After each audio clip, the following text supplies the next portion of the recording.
मैं ज्ञापन दे रहा था तो ज्ञापन देते समय बीच में आकर के भारती पारदी जी ने और सांसद महोदय ने किसान विरोधी कार्यक्रम करने का काम किया और बोला बस बस बस बस बस हो गया बस बस बस बस हो गया।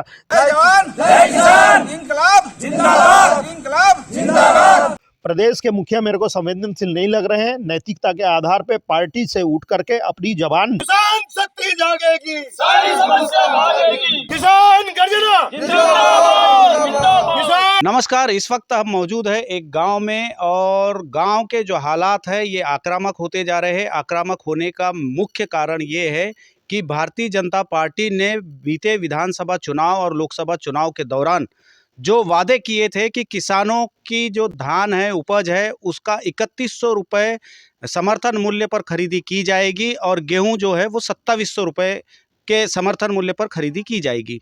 लेकिन चुनाव के बाद ये दूसरी बार खरीदी प्रारंभ हो चुकी है बालाघाट जिले में और अभी तक के जो वादा की थी भारतीय जनता पार्टी ने और भाजपा सरकार ने वो अभी तक पूरा नहीं किया है। इस वजह से यहाँ के जो किसान हैं बालाघाट जिले के वो बेहद आक्रोशित है और बेहद अब आक्रामक होते जा रहे हैं। यहाँ पर हमारे साथ मौजूद है किसान गर्जना संगठन के अध्यक्ष। उनसे हम जानते हैं कि ये जो आंदोलन आक्रामक होते जा रहा है अब ये किस सीमा तक जाएगा।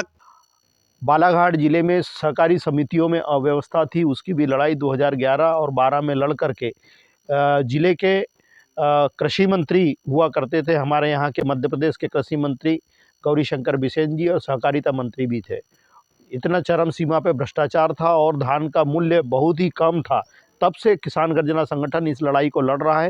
मौजूदा लड़ाई किस बात को लेकर है? क्या किसान इतने क्यों आक्रोशित होते जा रहे हैं?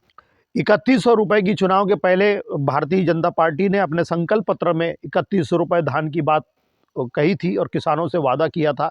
दूसरा वादा किया था उन्होंने कि रबी के धान की खरीदी जो है सहकारी समितियों के माध्यम से करेंगे। फिर उसके बाद में वादा किया कि 917 रुपया जो एक्सेस बोनस है वो हम आपके खाते में डालेंगे।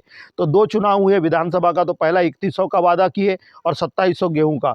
उसके ऊपर में किसानों ने वोट दे दिया, इनकी सरकार बना दिया। जो इन्होंने कहा वो किसानों ने कर दिया और इनको पता है कि भारतीय जनता पार्टी की सरकार जो कहती है वो करती है, इसलिए किसानों ने सहयोग किया था। लेकिन ये वादा खिलाफी करने का काम इन्होंने किया।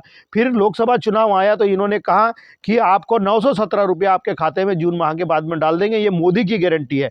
ये यहाँ के मुख्यमंत्री डॉक्टर मोहन यादव जी ने ये कहा था, लेकिन वो भी पूरी नहीं की है। इसलिए आक्रोशित होकर के किसानों ने अपना धरना प्रदर्शन, नहीं बेचेंगे कचरे की कीमत में धान, सुनसान रहेगी सहकारी समिति और मंडी मैदान, बालाघाट जिले की शान धान धान धान, इस स्लोगन के साथ में इस लड़ाई को प्रारंभ किया गया है। और लगातार 2 तारीख से धरना प्रदर्शन आंदोलन करके मिनिमम 8-8 दिन का वो दे करके हमने इनको अल्टीमेटम दिया सरकार को, लेकिन ये सरकार गूंगी और बहरी बन रही है। 3 दिसंबर को मुख्यमंत्री आए थे कल परसों में, तो जानकारी लगी कि पत्रकारों के द्वारा उनसे समर्थन मूल्य पर सवाल किया गया तो उनको किनारे कर दिया गया। और एसडीएम महोदय से मैंने निवेदन किया कि मुझे ज्ञापन देना है और ये किसान धरने पे यहाँ पे बैठा हुआ है, ये वस्तु स्थिति से अवगत कराने के लिए माननीय मुख्यमंत्री जी को मैं गया था।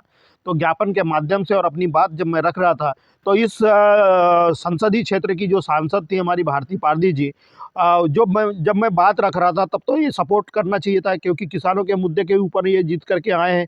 वहाँ पे विधायक भी थे भारतीय जनता पार्टी के, उनको भी सपोर्ट करना था कि हाँ, किसान गर्जना संगठन ये किसानों की आवाज़ को लेकर के धरने पे बैठा है और वस्तु स्थिति दी, हम सब इनके साथ में हैं और ये जो जायज़ मांग है जो हमने कहे थे वो हमको देना चाहिए, इसके ऊपर में इनको मदद करना था। लेकिन इन्होंने वहाँ मदद ना करके उल्टा, जब मैं ज्ञापन दे रहा था तो ज्ञापन देते समय बीच में आकर के भारती पारदी जी ने और सांसद महोदय ने किसान विरोधी कार्यक्रम करने का काम किया और बोला बस बस बस बस बस हो गया बस बस बस बस हो गया। जब मैं, महोदय जी मेरी बात को बहुत गंभीरता से सुनने का प्रयास कर रहे थे माननीय मुख्यमंत्री, लेकिन इन्होंने सुनने नहीं दिया, ये प्रयास किया गया। ये आपके साथ घटना हुई, लेकिन मुख्यमंत्री जी के द्वारा पत्रकारों से जो किनारा किया गया और कुछ धक्का मुक्की भी हुई उनके सुरक्षा गार्डों से, और जो किसानों की आवाज़ वो उठाने वहाँ गए थे और उस पर कुछ ना कहना मुख्यमंत्री के द्वारा, इसको कैसे देखते हैं? मैं बधाई दूंगा इस चौथे स्तंभ को, मीडिया को, जिन्होंने किसानों की आवाज़ को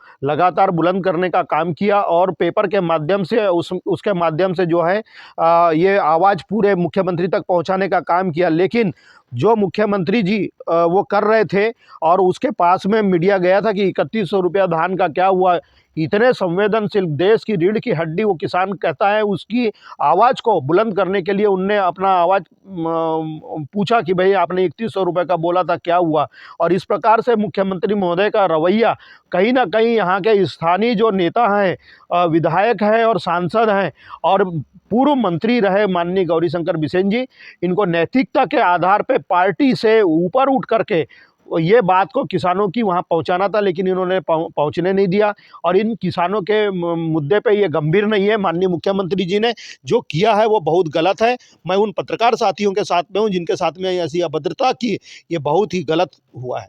कहना मुख्यमंत्री के द्वारा, इसको कैसे देखते हैं? मैं बधाई दूंगा इस चौथे स्तंभ को, मीडिया को, जिन्होंने किसानों की आवाज़ को लगातार बुलंद करने का काम किया और पेपर के माध्यम से उसके माध्यम से जो है ये आवाज़ पूरे मुख्यमंत्री तक पहुंचाने का काम किया। लेकिन जो मुख्यमंत्री जी वो कर रहे थे और उसके पास में मीडिया गया था कि 3100 रुपया धान का क्या हुआ, इतने संवेदनशील देश की रीढ़ की हड्डी वो किसान कहता है, उसकी आवाज़ को बुलंद करने के लिए उनने अपना आवाज़ पूछा कि भाई आपने 3100 रुपये का बोला था, क्या हुआ। और इस प्रकार से मुख्यमंत्री महोदय का रवैया कहीं ना कहीं यहाँ के स्थानीय जो नेता हैं, विधायक हैं और सांसद हैं और पूर्व मंत्री रहे माननीय गौरीशंकर बिसेन जी, इनको नैतिकता के आधार पे पार्टी से ऊपर उठ करके ये बात को किसानों की वहाँ पहुँचाना था, लेकिन इन्होंने पहुँचने नहीं दिया। और इन किसानों के मुद्दे पे ये गंभीर नहीं है। माननीय मुख्यमंत्री जी ने जो किया है वो बहुत गलत है। मैं उन पत्रकार साथियों के साथ में हूँ जिनके साथ में ऐसी अभद्रता की, ये बहुत ही गलत हुआ है। तो कहीं न कहीं ये नहीं लगता कि किसानों के प्रति क्या संवेदनशील है प्रदेश के मुखिया? प्रदेश के मुखिया मेरे को संवेदनशील नहीं लग रहे हैं। नैतिकता के आधार पे पार्टी से उठ करके अपनी ज़बान जो इन्होंने किए हैं, वादा किए हैं, किसानों से वादा किए हैं, उसको पूरा करना चाहिए। और अगर ये पूरा नहीं करते तो ये आंदोलन रोज़ के रोज़ उग्र होएगा और कचरे की कीमत में नहीं बेचेंगे, ये तो हमने ऐलान किया है। लेकिन इसके बाद दूसरी स्टेप में हम और दूसरी नई रणनीति बना करके फिर और उग्र आंदोलन करेंगे। अभी ये नहीं लगता कि किसानों के प्रति क्या संवेदनशील है प्रदेश के मुखिया? प्रदेश के मुखिया मेरे को संवेदनशील नहीं लग रहे हैं। नैतिकता के आधार पे पार्टी से उठ करके अपनी ज़बान जो इन्होंने किए हैं, वादा किए हैं, किसानों से वादा किए हैं, उसको पूरा करना चाहिए। और अगर ये पूरा नहीं करते तो ये आंदोलन रोज़ के रोज़ उग्र होएगा और कचरे की कीमत में नहीं बेचेंगे, ये तो हमने ऐलान किया है। या कुछ बिचौलिए हैं जो धान बेचने आ रहे हैं, वो उनके साथ उनको भगाया जा रहा है, ऐसा कुछ वीडियो सोशल मीडिया पर चल रहा है। इस बारे में क्या कहेंगे? क्या किसानों को संयम रखना चाहिए या उनका जो आक्रोश बढ़ रहा है उसको आप जायज़ ठहराएंगे? वैसे देखा जाए तो अभी कोई भी किसान इस टाइप से आपस में लड़ाई झगड़ा नहीं कर रहा है। जो व्यापारी है, जो कोचिया व्यापारी है, जिसका दूसरे किसानों के ऊपर में उसका छोटा खाता है और वो छोटा खाता वाला उनके नाम पे बेचने जा रहा है, ऐसे बिचौलियों को भगाने का काम किसान कर रहे हैं, वो बिल्कुल सही कर रहे हैं। मंत्री जो यादव जी है, उनके द्वारा जो बर्ताव किया गया, उसके बाद किसान गर्जना का और जो आक्रोशित किसान है उनका क्या स्टैंड होगा अब आगे? जैसा कि भारतीय जनता पार्टी और मुख्यमंत्री ने ये वादा किया था, देश के प्रधानमंत्री ने किया था और गांव-गांव में भारतीय जनता पार्टी के कार्यकर्ताओं ने किसानों से वादा किया था। वो तो ठगा सा महसूस कर रहे हैं, लेकिन किसान भी ठगा सा महसूस कर रहा है। लेकिन उसकी बात को बिल्कुल भी नहीं सुनना और नज़रअंदाज करना, इससे आक्रोशित है किसान। और दूसरी स्टेप में जो जिला मुख्यालय कार्यालय है, उसका घेराव करने की प्लानिंग हमारी चल रही है।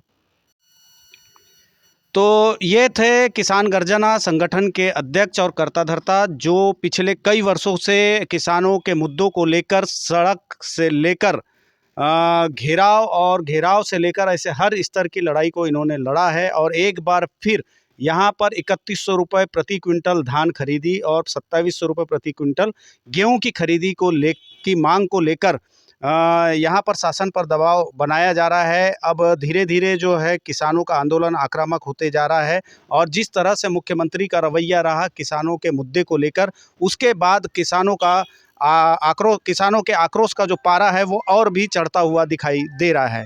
बालाघाट से न्यूज़ मीडिया प्लस के लिए कैमरा पर्सन महेंद्र उइके के साथ हरीश लिल्लारे।